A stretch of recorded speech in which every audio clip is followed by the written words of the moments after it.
अस्सलाम वालेकुम स्टूडेंट्स। आज हम करेंगे दरख्वास्त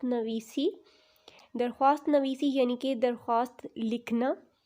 तो किसी भी अफसर या सदर मदरसा यानी कि प्रिंसिपल तक अपनी बात पहुंचाने के लिए जो तहरीर लिखी जाती है उसे दरख्वास्त या अर्ज़ी कहा जाता है। स्टूडेंट्स, कोई भी तहरीर हो, चाहे वो ख़त हो, दरख्वास्त हो, उसको लिखने के लिए कुछ असूल होते हैं, कुछ आदाब होते हैं। जिस तरह ख़त लिखने के आदाब मैंने आपको बताए थे, उसी तरह दरख्वास्त लिखने के भी आदाब हैं, दरख्वास्त लिखने के भी असूल हैं। कुछ ऐसी बातें हैं जिनका ख्याल रखना बहुत ज़रूरी है। तो चलते हैं, देखते हैं वो कौन से असूल हैं, कौन सी बातें हैं। तो नंबर 1, सबसे पहले अफसर का ओहदा लिखते हैं, यानी जिसको आप दरख्वास्त लिख रहे हैं, जिसको अपनी अर्ज़ी लिख रहे हैं, उसका ओहदा लिखेंगे कि वो कौन है।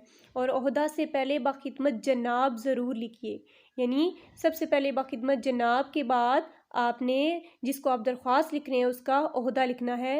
जैसा कि ये मिसाल मैं आपको दे रही हूँ, देखिए, बाखिदमत जनाब सदर मदरसा, कोमा, फिर उसी के बिल्कुल नीचे आपने जो जिस मदरसा के जिस स्कूल के वो प्रिंसिपल हैं उस स्कूल का नाम, जैसे फ़ौजी फाउंडेशन स्कूल रावलपिंडी के बाद ख़त्मा। फिर उसके बाद दूसरा रूल है कि उससे आगे आपने जिनको आप दरख्वास्त लिख रहे हैं उन्हें जनाब आली कहकर मुखातिब करना है। ठीक है, जैसा कि ये आपको मैं मिसाल दे रही हूँ। देखिए, पहले बाखिदमत जनाब सदर मदरसा, कोमा, फ़ौजी फाउंडेशन स्कूल रावलपिंडी, उसके बाद ख़त्मा। फिर उसके बाद एक लाइन छोड़ के बिल्कुल उसी के बराबर नीचे जो है आपने जनाब आली कहकर उनको मुखातिब करना है। और उसके बाद निदाइया निशान देखें, ये इसको निदाइया निशान कहते हैं। जब आप किसी को मुखातिब करते हैं तो उसके बाद ये अलामत जो है आप लगाते हैं। फिर दरख्वास्त नवीसी का तीसरा जो असूल है वो है उसी से अगली सतर में आप अपनी गुजारिश तहरीर कीजिए, जो आप कहना चाहते हैं, जो आप तहरीर या जो अर्ज़ी आप प्रिंसिपल तक पहुंचाना चाहते हैं वो अर्ज़ी आपने तहरीर करनी है।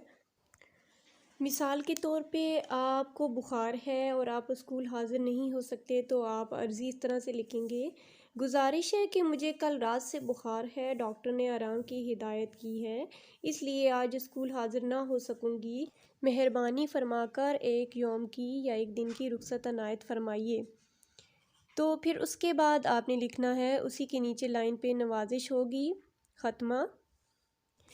फिर दरख्वास्त के नीचे अल आरज़ या दरख्वास्त गुज़ार लिख कर उसके बाद अपना नाम यानी दरख्वास्त लिखने वाले का नाम और जमात और फ़रीक लिखिए।